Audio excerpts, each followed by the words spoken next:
तो अभी निधन हो गया, तो माता जी तो अभी नहीं है। कब सर? सर माता जी का निधन अभी मतलब कि जब मेरा इंटरव्यू का कॉलिंग आया था उसके जस्ट और ये पता चल गया, जैसे आपका ही मैंने चैनल स्पेशली देखा। तो 2-3 बार आपने 2-3 शायद न्यूज़ बनाए थे कि आज आना ये भी होता है कि उनका कुछ गर्लफ्रेंड बन गई और 2-4 साल उनका रिलेशन में बीता, इस वजह से हमारी पढ़ाई नहीं हो पाई। तो इस पे लोग अभी तो मैं कम से कम 300-400 लोगों का पार्टी हो चुका है हम लोगों का। और अभी तो मैंने उधार ले लेके पार्टी दिया हुआ है। नमस्कार दोस्तों, यूपीपीएससी डेली न्यूज में आप सभी लोग का स्वागत है। दोस्तों, पीसीएस 2022 का फाइनल रूप से रिजल्ट आ चुका है। हमारे सामने अरविंद सोनकर सर बैठे हैं, जिनका यूपीपीसीएस में 86 रैंक पे डीएसपी के रैंक पद पे सिलेक्शन हुआ है। दोस्तों, सर को सबसे पहले तो अपने चैनल की तरफ से बहुत ढेर सारी बधाई और शुभकामनाएं देते हैं। बहुत बहुत धन्यवाद सर। सर, सबसे पहले तो हमारे जो व्यूअर्स हैं इनको आप बताएं कि आपका जो एजुकेशनल लाइफ रहा है बचपन से लेकर अब तक, वो किस प्रकार रहा है? सर मैंने अपनी प्रारंभिक शिक्षा अपने ज़िले मऊ ज़िले से किया है और उसके बाद मैंने इलाहाबाद विश्वविद्यालय से ग्रेजुएशन पास आउट किया है 2019 में। उसके बाद सर मैंने पूर्वांचल विश्वविद्यालय से एमए किया है, 2021 में पास आउट हूँ। और उसके बाद सर मैं पीएचडी में उसके बाद एडमिशन लिया मैंने मेरठ यूनिवर्सिटी से। अभी पीएचडी में सर्च कर रहा हूँ। अच्छा सर, आपने कब सोचा कि आपको सिविल सर्विस में जाना चाहिए? कब ये दिमाग में आपको पढ़ाई के जब हाई स्कूल, इंटर में, ग्रेजुएशन, कौन से समय में आपकी चीज़ें आई थी कि सिविल सर्विस में जाना? सर सिविल सर्विसेज की बातें तो जानते हैं, इलाहाबाद कर्मभूमि है और इलाहाबाद से ही चीज़ें कहीं ना कहीं दिमाग में आई। जब मैं हॉस्टल में गया अपने हॉलैंड लाल छात्रावास में, तो वहाँ से चीज़ें इसके प्रति मैं मोटिवेट हुआ और इस तैयारी के लिए मैंने वहाँ से चीज़ें शुरुआत की, धीरे धीरे पढ़ना। फिर मैं 2020 में जब मैंने ग्रेजुएशन पास आउट किया था, उसी समय मैं दिल्ली आया यूपीएससी के मेनली तैयारी के लिए। उसके साथ ही मैं सर तब तैयारी मतलब शुरू किया। अच्छा, ये मोटिवेशन कहाँ से आया था सर कि हमको अब जाना? जैसे लोग बताते तो हैं कि लाभ, जैसे किसी को देख करके, किसी को सुन करके, किस चीज़ों से आपको ये मोटिवेशन आया कि अब तो करूँगा तो सिविल सर्विस ही करूँगा? सर चीज़ें ऐसी है कि मुझे अपने जीवन में बड़ा ही करना था और पहले मुझे सिविल के बारे में कुछ जानकारी नहीं थी बचपन से। तो मुझे मोटिवेशन अगर मैं कहूँ मेनली तो मिला है वो जो है कि इलाहाबाद आने के पश्चात थी। और जब मैं 2000 ग्रेजुएशन में था, बीए सेकेंड ईयर और बीए थर्ड ईयर में, तभी मैंने 2 बार पुलिस का एग्ज़ाम दिया और दोनों बार मैंने क्वालिफाई किया था। लेकिन उस टाइम सर ये चीज़ें थी कि खुशी होने के बजाय दुख हो रहा था कि यार सिविल का सपना देखता हूँ, आईपीएस और डीएसपी बनने का, और कहाँ मैं पुलिस में जाना चाहता हूँ। तो वो चीज़ें वहाँ से फिर मैंने उसको तो ड्रॉप आउट किया और उसके बाद दिल्ली आया और मुझे ऐसा लगा कि मैं इस क्षेत्र में अच्छा कर सकता हूँ। तो सर उसके बाद ही मैंने तैयारी शुरू की है। अच्छा सर, कब आए आप दिल्ली, कौन सी ईयर में? सर मैंने 2019 के लास्ट में यहाँ पे आया हूँ और उसके बाद ही मैंने यहाँ से कोचिंग दृष्टि में ज्वाइन किया और 2020 के शुरुआत से मैंने तैयारी शुरू की है अपनी। अच्छा, मतलब काफ़ी समय, मतलब कोरोना पहला वाला ख़त्म होने के बाद उसके बाद ही आप? कोरोना सर जब शुरू हुआ, जब आया पहला कोरोना, उसके 2 महीने पहले मेरी कोचिंग शुरू हुई थी और कोरोना लगते ही मतलब कि फिर पढ़ाई ब्रेक हो गया था बीच में। सर, आपकी तैयारी में, जब से आप तैयारी करने आए, फिर जब से आपने सोचा था सीरियस रूप से सिविल सर्विस देना है, तो कौन कौन सी कठिनाइयों का आपको सामना करना पड़ा आपके जीवन में? सर कठिनाइयाँ तो सबसे पहले यही थी कि अब यहाँ दृष्टि आईएएस में सर एडमिशन लेके पहले तो जीएस फाउंडेशन का ही 1,25,000 रुपये देने थे।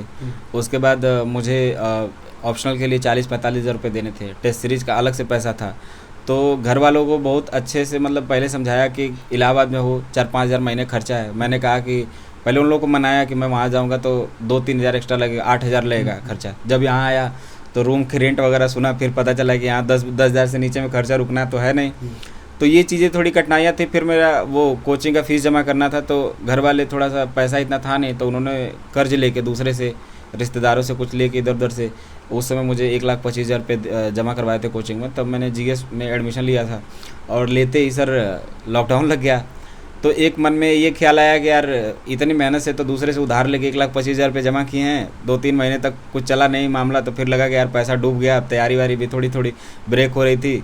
तो वो सब चीज़ें कठिनाइयाँ थी। तो फिर उन सब चीज़ों से धीरे धीरे मैंने सीखा, फिर वहाँ से निकला, फिर पढ़ाई कंटिन्यू किया। लॉकडाउन में ही धीरे धीरे पढ़ना शुरू किया, ऑनलाइन चीज़ें करना शुरू किया।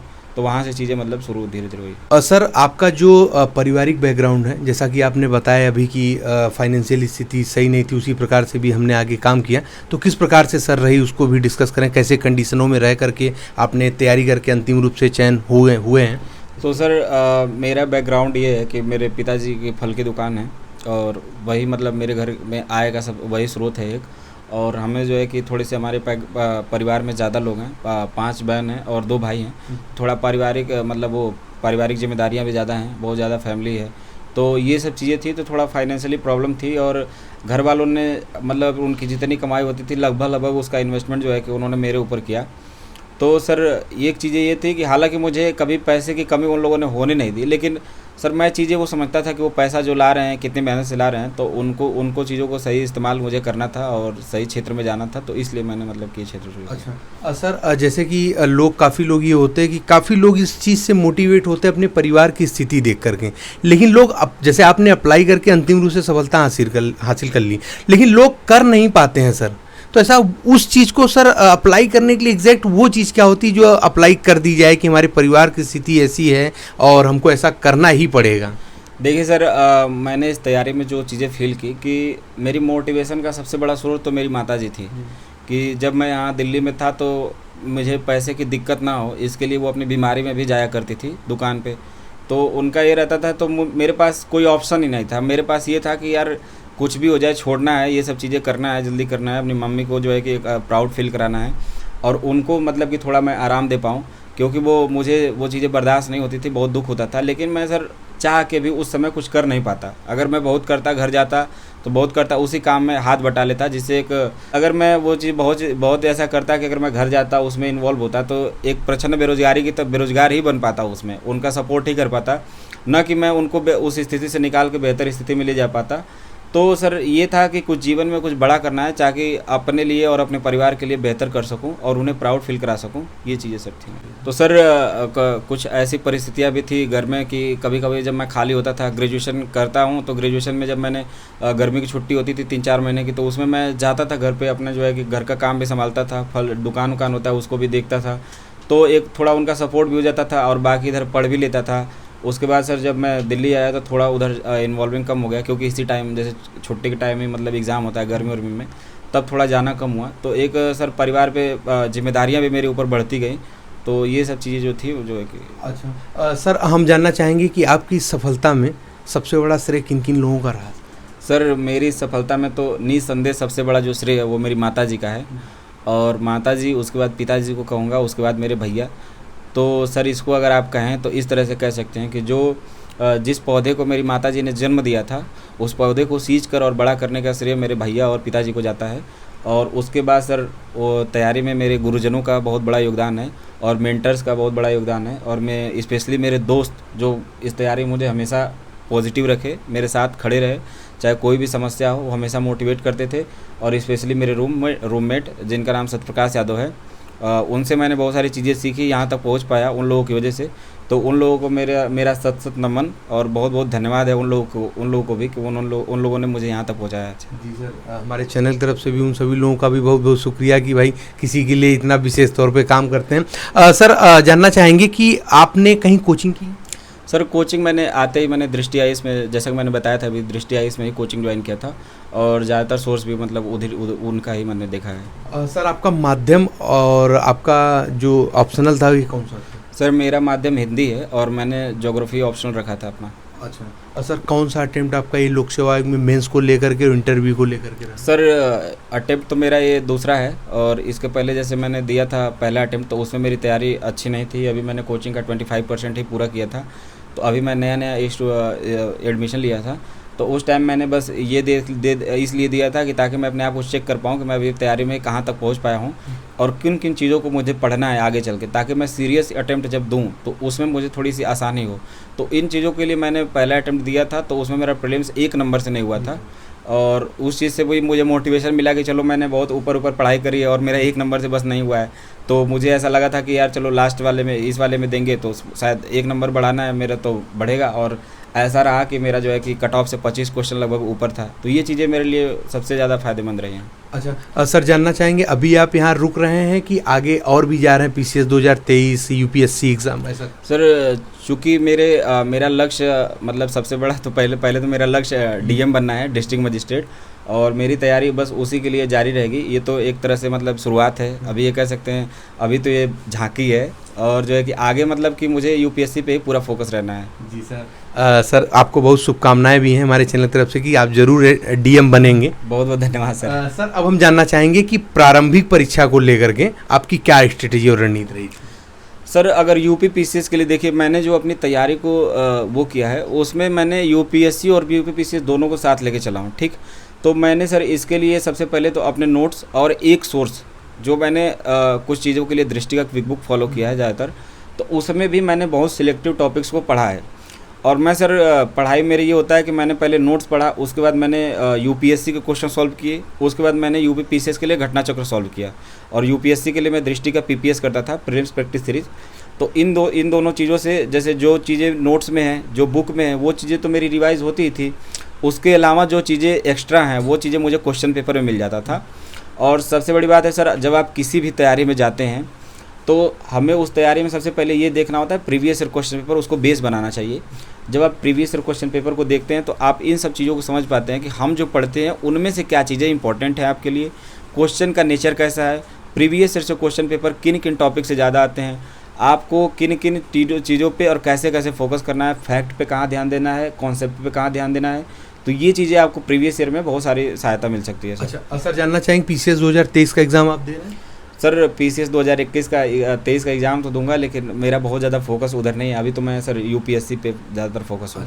अच्छा सर, यदि आप फोकस करते 2023 पीसीएस एग्ज़ाम में, तो शेष बचे 26 दिन की आपकी रणनीति क्या होती अपने लिए? सर मेरी तो 26 दिन की अभी रणनीति जो मेरी है बची हुई है, उसमें मैं सिर्फ और सिर्फ यही करूँगा कि मैं प्रीवियस ईयर क्वेश्चन पेपर को बहुत अच्छे से एनालिसिस करूँगा, पहले तो दोबारा रिवीजन मारूंगा, क्योंकि वहाँ से क्वेश्चन आने की प्रवृत्ति बहुत ज़्यादा रहती है।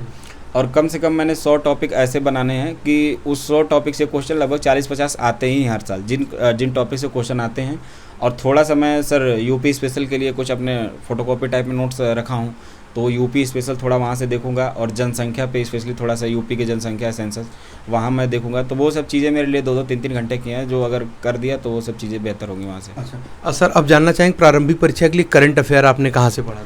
सर करेंट अफेयर्स के लिए मैंने घटना सार की मैगज़ीन को फॉलो किया था, और उसी को जैसे जब आप प्रीलिम्स देने जाते हैं यूपी पीसीएस का, तो उसके 20 दिन पहले आता है ई दृष्टि करके जो एक आता है, तो वो चीज़ें बेहतर हैं। लेकिन सर मैं उसको इसलिए नहीं फॉलो ज़्यादा कर पाता था क्योंकि वो लास्ट टाइम में आता था, तो इतना फैक्चुअल चीज़ें हैं और वो लास्ट में रिवीजन करना बहुत ज़्यादा दिक्कत होती थी। तो मैं घटना सार चूँकि उससे थोड़ा पहले आता था, तो घटना सार को मैं मतलब ज़्यादा पढ़ता था, तो जब लास्ट टाइम ई दृष्टि आता था उसको भी लेता था, लेकिन वहाँ वो चीज़ें रिवीजन भी होती थी और कुछ नई चीज़ें होती थी, तो वो मैं पढ़ लेता था। सर प्रारंभिक परीक्षा के लिए सीसैट एक अहम रोल अदा करता है, तो सीसैट की आपकी तैयारी किस प्रकार और कैसे करते हैं? सर चूँकि मैं अब सिविल सर्विसेज की तैयारी कर रहा हूँ, तो सीसैट में तो सर मैंने उधर ही ज़्यादा मतलब उधर उसके लिए पढ़ा हूँ, तो उसमें तो हो ही जाता है। जैसे कि बहुत सारे सेक्शन आते हैं, जैसे यूपी पीसीएस में हिंदी है, इंग्लिश है, अगर हम सबसे कुछ क्वेश्चन उठा के कर लें तो हम आराम से 33 क्वेश्चन मतलब पास कर सकते हैं आराम से।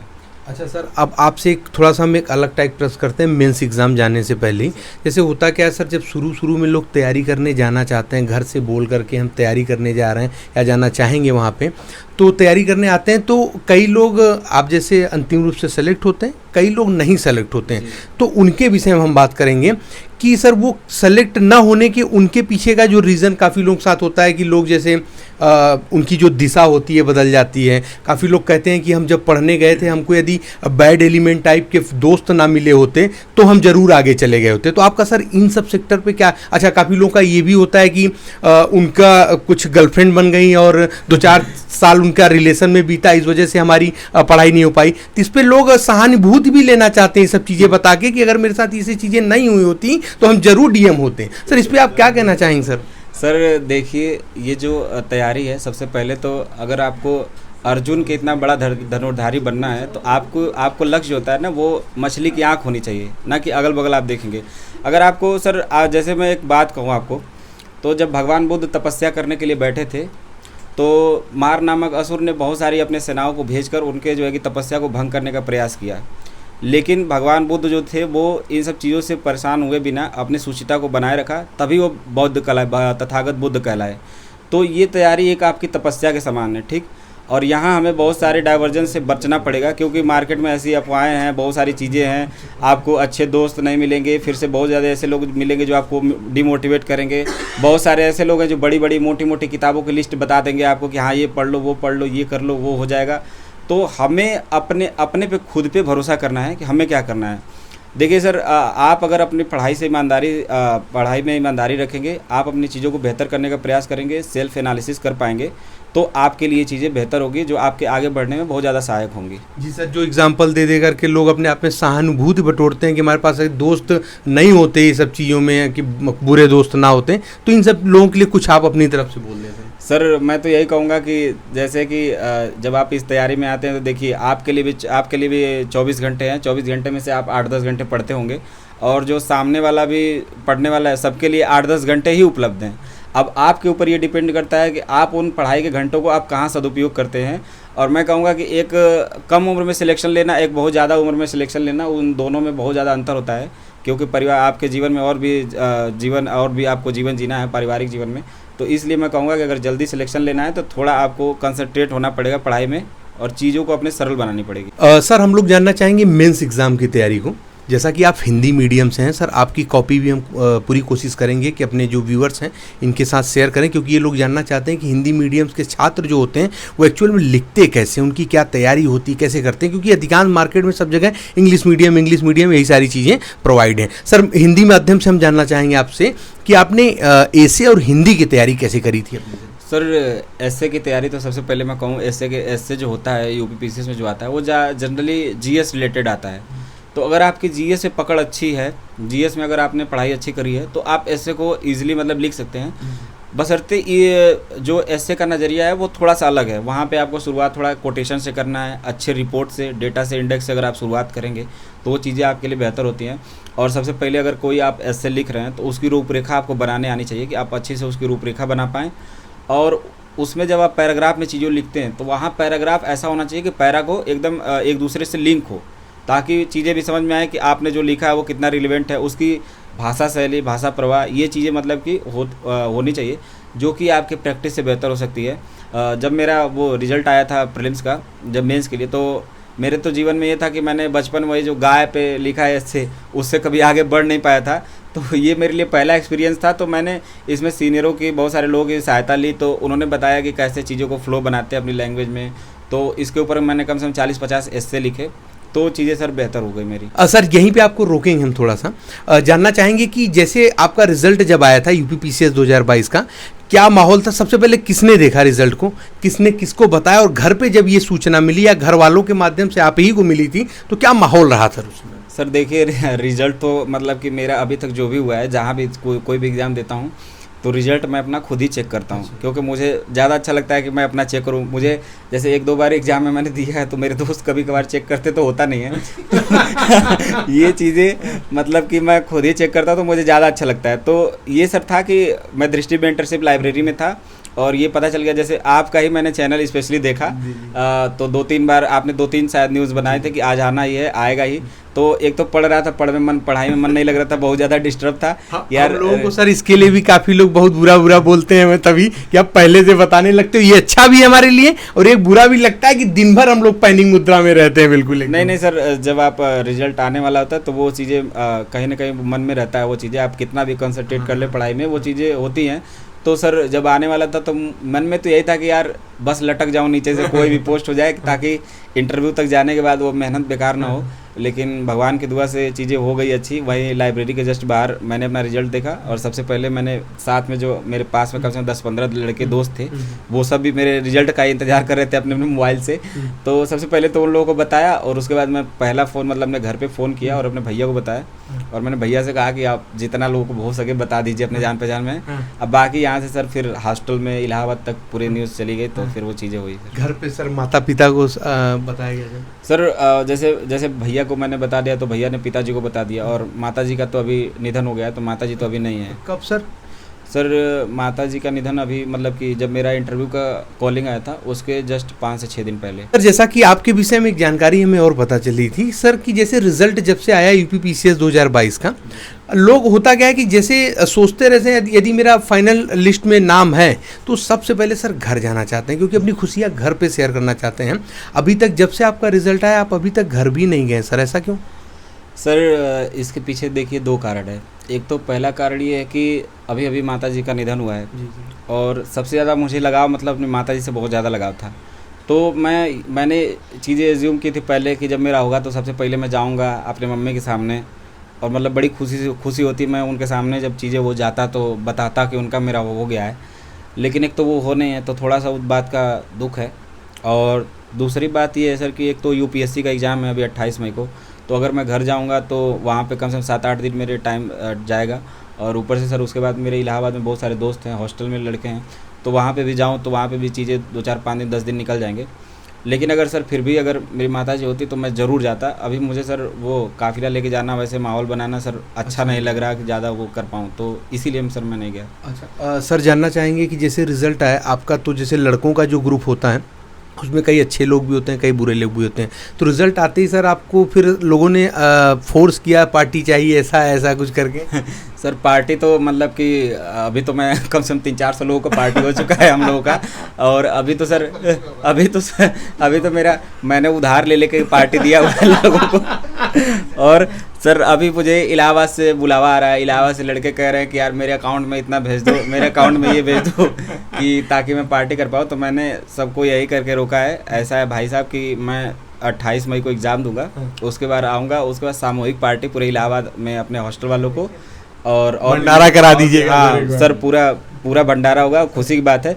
और इसमें सर एक्चुअली मेरे सीनियर भी बहुत ज़्यादा सपोर्ट में हैं, तो सीनियर को भी ये है कि आप आइए, तो हमारी तरफ से पार्टी है। कुछ सीनियर ऐसे भी हैं कि जो खुद पार्टी देना चाहते हैं। और ऊपर से सर घर पे भी हैं बहुत सारे दोस्त ऐसे मेरे कॉलेज के, स्कूल के हैं, तो उन्होंने भी बहुत ज़्यादा मतलब पार्टी के लिए फोर्स किया है। तो अब यहाँ सर एग्ज़ाम के बाद ही जो होना होगा। जी सर। और सर अब हम लोग चलते हैं अपने मेंस एग्जाम में। हमने जीएस हिंदी के लिए देख लिया था, और सर हिंदी के लिए जानना चाहेंगे, एसे के लिए हम लोग जानना चाहेंगे कि कोटेशन सर आपको कहाँ से प्राप्त हो रहे थे?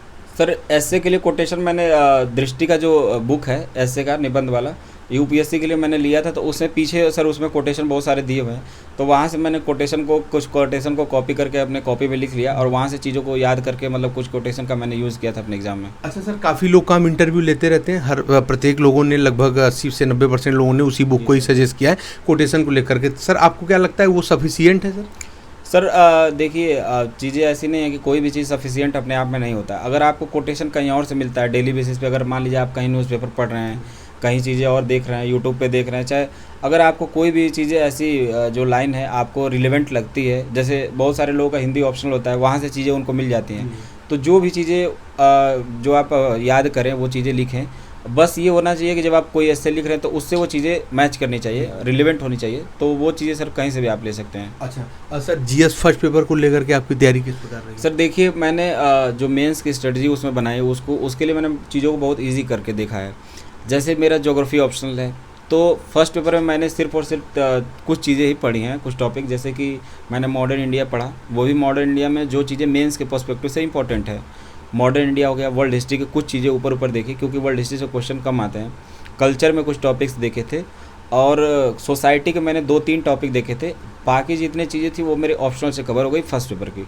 फर्स्ट पेपर में मैक्सिमम चीज़ें, जैसे कि सर आप देखेंगे नगरीकरण है, कुछ टॉपिक जनसंख्या है, बहुत सारी चीज़ें हैं, पूरा ज्योग्राफी का जो जीएस वाला पार्ट है वो सर ऑप्शनल से हो जाता है, तो बहुत ज़्यादा फर्स्ट पेपर में मेहनत करने की जरूरत नहीं पड़ी। अच्छा, और सेकंड पेपर के लिए कैसे किया सर? सेकंड पेपर के लिए पॉलिटी मैंने देखा, और एक सर विज़न का 365 मेंस का आता है, तो उससे मैंने करंट के लिए पॉलिटी के कुछ चीज़ें शॉर्ट नोट्स बनाए, और सर आईआर के भी चीज़ें मैंने विज़न 365 से ही देखे थे, और अपना जो कुछ थोड़ा बहुत बेसिक का नोट्स था तो उस पर फोकस किया था।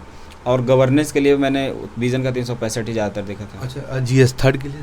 सर जीएस थर्ड के लिए तो पहले तो अपना बेसिक नोट्स इकोनॉमी का, और एक धर्मेंद्र झाकड़ सर हैं, तो उनकी मैंने इंटरनल सिक्योरिटी की शॉर्ट में नोट्स है, मतलब वो लगभग 60-70 पेज की होगी मैक्सिमम, उसको मैंने कम से कम 7-8 बार पढ़ लिया, और उससे मतलब उससे एक भी क्वेश्चन मतलब बाहर नहीं आया। इंटरनल सिक्योरिटी के जो भी आया उसमें मतलब उसके अंदर हो गया। और सर मैंने साइंस के लिए अपने क्लास के नोट्स को फॉलो किया था, जो मेरे बेसिक नोट्स है। कुछ चीज़ें मैंने गूगल का सहारा लिया, दृष्टि की वेबसाइट्स पे जाकर मैंने कुछ चीज़ें हैं, जैसे कि टेक्नोलॉजी कुछ चीज़ें जो मैंने नहीं पढ़ी थी, जैसे क्रिप्टो करेंसी हो गया, आर्टिफिशियल इंटेलिजेंस हो गया, 5G इंटरनेट से रिलेटेड चीज़ें हैं, तो इन चीज़ों को मैंने उस पे से पढ़ा और क्वेश्चन लिखा, तो ये चीज़ें मतलब तैयार होती गई। सर जीएस फोर्थ पेपर जैसा कि एथिक्स, एप्टीट्यूड और इंटीग्रिटी, लोग कहते हैं, ऐसा हमने सुना है कि टफ है। पहले सर इसको बताएं आपकी ये पेपर कैसा, किस प्रकार है? सर जैसा कि मैंने भी बहुत लोगों से सुना है कि फोर्थ पेपर बहुत ज़्यादा टफ है, लेकिन अगर मेरे पर्सपेक्टिव से आप देखेंगे तो फोर्थ पेपर तो मुझे सबसे ज़्यादा इजी लगता है, क्योंकि सर उसमें क्या है, बहुत सारी चीज़ें जो आपकी समझ की चीज़ें होती है, आप समझ की चीज़ें लिख पाएंगे। एग्जाम्पल्स आप अच्छे अगर आपके पास हैं तो आप अच्छा लिख सकते हैं। और सर मैंने फोर्थ पेपर के लिए बस अपना जो क्लास का नोट्स है विकास देवी कीर्ति सर का, उसको फॉलो किया। और उसके बाद सर मैंने कुछ टॉपर्स के कॉपी देखे यूपीएससी के, जैसे विशाखा यादव मैम हैं जिन्होंने यूपीएससी में सिलेक्शन लिया हुआ है, रवि सियाग सर हैं। इन लोगों की कॉपी से मैंने देखा कि ये लोग जैसे अपना कॉपी लिखते हैं तो उनमें किन किन चीज़ों का प्रयोग करते हैं, कैसे कैसे एग्जाम्पल्स लिखते हैं। तो वहाँ से मैंने एग्जाम्पल्स को नोट किया अपने एक डायरी में, उन चीज़ों को मतलब तैयार किया। फिर मैंने कुछ चीज़ें अलग से एग्जाम्पल्स लाए, अच्छे अच्छे कोटेशन टाइप में अच्छे अच्छे एग्जाम्पल्स लाए, अधिकारियों के लाए कुछ एग्जाम्पल्स, कुछ सोशल वर्कर हैं उनके लाए। तो उन चीज़ों को मैंने अपने क्वेश्चन में डाला, तो ये चीज़ें मेरे लिए बहुत ज़्यादा बेहतर हुई। और फोर्थ पेपर की अगर किसी को ऐसा लगता है कि वो कठिन है, तो सबसे पहले तो आप उसके टर्मोलॉजी को समझ लें। जितने भी अगर आपके सिलेबस में टॉपिक हैं जो प्रीवियस ईयर क्वेश्चन पेपर आए हैं, सिर्फ और सिर्फ आप उसकी टर्मोलॉजी को अगर अच्छे से समझ पाते हैं और उनको बस जान पाते हैं कि ये क्या है, इनका अर्थ क्या है, परिभाषा क्या है, तो बाकी सारी चीज़ें आप अपने से लिख सकते हैं। और थोड़ा सा आपको इंडियन फिलोसफी और जो है कि फॉरेन के कुछ फिलोसफी वाले हैं चीज़ें, उनको 2 4 5 नाम अगर आपके तैयार हैं, जैसे गांधी हो गए, बौद्ध धर्म से रिलेटेड है, जैन धर्म की चीज़ें हैं। फिर फॉरेन में अगर आप देखें तो कांट हो गया, मिल हो गया, बेंथम हो गया, इन सब चीज़ों को अगर आप तैयार करते हैं तो बहुत सारी चीज़ें हैं आपकी ईजी हो जाएंगी। और आपको सिलेक्टिव पढ़ने की ज़रूरत है, बहुत ज़्यादा वाइल्ड जाने की ज़रूरत नहीं है सिलेबस में। अच्छा सर, अब हम जानना चाहेंगे कि यूपीपीसीएस से अब ऑप्शनल हट चुका है, तो आगे आपकी 5th और 6th के लिए क्या रणनीति है, या फिर मार्केट में कुछ किताबें आने वाली उसका भी आप भी इंतजार कर रहे हैं, कैसे क्या है? सर पहले तो मेरा कोई बहुत सारी किताबों का तो मैं इंतज़ार कर नहीं रहा हूँ, क्योंकि मुझे फोर्थ पेपर और जैसे यूपी स्पेशल का जो है 5th पेपर और 6th पेपर, उसमें मुझे बहुत ज़्यादा दिक्कत होती नहीं है। क्योंकि जब मैं कोई चीज़ पढ़ता हूँ तो उसमें उनके ज्योग्राफिकल पर्सपेक्टिव से मेरे पढ़ने का उद्देश्य होता है कि अगर मैं पढ़ रहा हूँ तो पहले वहाँ की ज्योग्राफी को समझूंगा, फिर अगर कोई भी मैं जो पहले से कुछ सोर्स फॉलो कर रहा हूँ तो वहाँ की चीज़ें, थोड़ा हिस्टोरिकल बैकग्राउंड हो गया उसका, ये सब चीज़ें देखना, पॉलिटिकल बैकग्राउंड हो गया देखना। और आप देखेंगे कि अगर आप 4 जीएस पढ़ रहे हैं अपना जो है कि यूपी पीसीएस के लिए जो 4 जीएस हैं, उनमें से कुछ चीज़ें पॉइंट्स होती हैं जिनको आप पीसीएस में भी लिख सकते हैं अच्छे से। तो मुझे ऐसा लगता है बहुत ज़्यादा आपको इससे घबराने की ज़रूरत नहीं है, इसका सिलेबस बहुत ही छोटा है। बस थोड़ा सा आपको स्पेसिफिक यूपी की नॉलेज होनी चाहिए, यूपी की क्या चीज़ें हैं, तो उसको आप अच्छे से लिख सकते हैं। चाहे उसका करंट हो, थोड़ा सा करंट पे हमें फोकस करना है, यूपी की जो गवर्नमेंट की स्कीम जो है अच्छी अच्छी, उनको पे थोड़ा फोकस करना चाहिए। और बजट इकोनॉमी सर्वे यूपी का थोड़ा इन पे फोकस करें तो ज़्यादा मतलब ईजी हो जाएगा हमें टैकल। जो हमारे जो व्यूअर्स हैं इनके लिए कुछ कम शब्दों में आपकी तरफ से मोटिवेशन? सर मैं तो पहले तो इस तैयारी में आने वाले जितने भी लोग हैं, शुरुआत जिनकी तैयारी से होती है, पहले तो उनको मैं ये कहूँगा कि देखिए इस तैयारी में भटकाव बहुत ज़्यादा है, ठीक। तो आपको ये चीज़ें रखना है कि आपको अपने आप को बहुत ज़्यादा संभाल के रखना है, इस तैयारी में बहुत ज़्यादा कंसंट्रेट होकर पढ़ना है, चीज़ों को कठिन नहीं बल्कि सरल बना के रखना है। और एक चीज़ें हैं कि आपको सेल्फ मोटिवेशन और सेल्फ कॉन्फिडेंस को बनाए रखना है इस तैयारी में, जो है कि यही है जो मंत्र जो आपको कम समय में अच्छे तरीके से बेहतर रास्ते पे पहुंचा सकता है। और सबसे पहले मैं कहूँ तो इसमें जो है कि आपको अपना दीपक खुद बनना पड़ेगा, जिसे कहते हैं अप्त दीपो भव। तो जो है कि आप इस तैयारी में बेहतर कर सकते हैं। सर बहुत बहुत धन्यवाद सर, आपने इतना कीमती समय हम लोग के लिए दिया। लेकिन एक प्रश्न हमारा और ऐसे छूट रहा है सर, आपकी मनोरंजन वाली दिनचर्या क्या होता था? पढ़ाई में जैसे बोर होते थे, क्या करते थे? क्योंकि सर आप घर भी अभी तक नहीं गए अपने पीसीएस, अपने आप यूपीएससी एग्ज़ाम जो अभी 28 तारीख को लगा हुआ है, तो मनोरंजन के लिए सर आप क्या करते हैं? सर एक तो मेरे इतने दोस्त हैं, थोड़ा सा सोशली हूँ, तो कभी मुझे ऐसा बोरियत तो फील होती ही नहीं है। क्योंकि सर जैसे क्या है कि मेरी पढ़ाई का शेड्यूल ये है कि मैं सुबह उठता हूँ पहले 7 बजे, तो 7 बजे उठ के 2 बजे तक मैं लगातार पढ़ता हूँ। उसको खंड 1-1 घंटे में तोड़ के मैं अपना चीज़ें पढ़ता हूँ। तो शुरू में ही मैं पहले 6-7 घंटे पढ़ लेता हूँ, उसके बाद दोपहर में खाना खा के थोड़ा सा 1-आध घंटे आराम करना, रेस्ट करना।